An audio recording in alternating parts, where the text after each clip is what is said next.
অবস্থান চিহ্নিত করাটাই মূল উদ্দেশ্য ছিল। এখানে কোনো ধরনের গোয়েন্দাগিরির কাজ কিন্তু আমাদের করার কথা না। যে সেটা একটা মানে দুর্নীতি হয়েছে, দুর্নীতির কী পরিমাণ দুর্নীতি হয়েছে সেটা যা অ্যাভেলেবল ডেটা এভিডেন্স যা আছে সেটার ভিত্তিতে আমরা কি বলতে পারি। নতুন করে তথ্য সংগ্রহ করা, সার্ভে করে হোক বা যেভাবেই হোক, সেইটা কিন্তু আমাদের ম্যান্ডেটে ছিল না, থাকার কথা না। কারণ এটা একটা যত দ্রুত সম্ভব অর্থনীতির বিস্ফোরাগুলো যদি চিহ্নিত করা যায় এবং সেই বিস্ফোরাগুলো কিভাবে হলো সেটা যদি আমরা বুঝতে পারি, মানে এটা একটা ডায়াগনোসিস যদি দেয়া যায়, তাহলে আমরা দ্রুত সেগুলো সংশোধনের জন্য বা সেগুলোর চিকিৎসার জন্য পথ খুঁজতে পারি। আচ্ছা, ভবিষ্যৎমুখী হওয়ার জায়গাটা তৈরি হয়।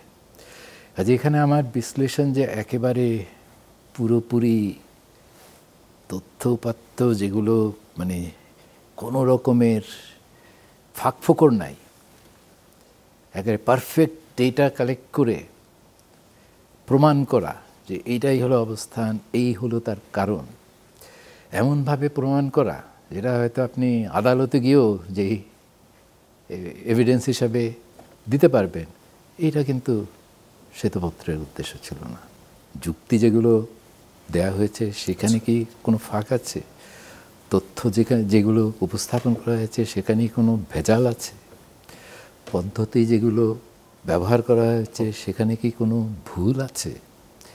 ওগুলো যদি স্পেসিফিক্যালি আপনি ধরিয়ে দেন তাহলে তো ওটা আমাদের পক্ষেও, আপনার কথা যদি সত্যি হয়, আপনি যদি স্পেসিফিক ভুলটা চিহ্নিত করে দেন, তা আমরা তো ওটাকে সংশোধন অবশ্যই করবে, অন্তত ওটা তো মেনে তো নেব। কিন্তু এইটুকু আপনাকে আমি আশ্বস্ত করতে পারি যে ওরকম কোনো উদ্দেশ্য নিয়ে যে এই শ্বেতপত্রের উদ্দেশ্য হলো বিগত সরকারের সব ভুলগুলো সামনে নিয়ে আসা বা তার সমালোচনা করা, সেই উদ্দেশ্যে এটা পুরো কাজটা হাতে নেওয়া হয়েছে, এরকম কোনো উদ্দেশ্য।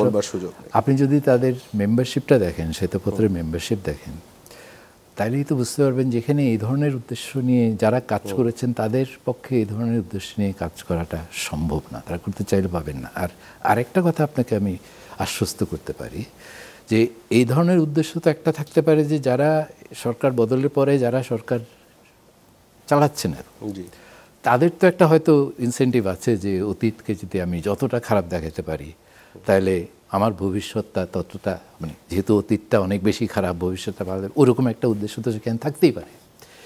কিন্তু এটা আপনাদেরকে আমরা আশ্বস্ত করতে পারি যে আমরা সম্পূর্ণভাবে স্বাধীনভাবে কাজ করেছি।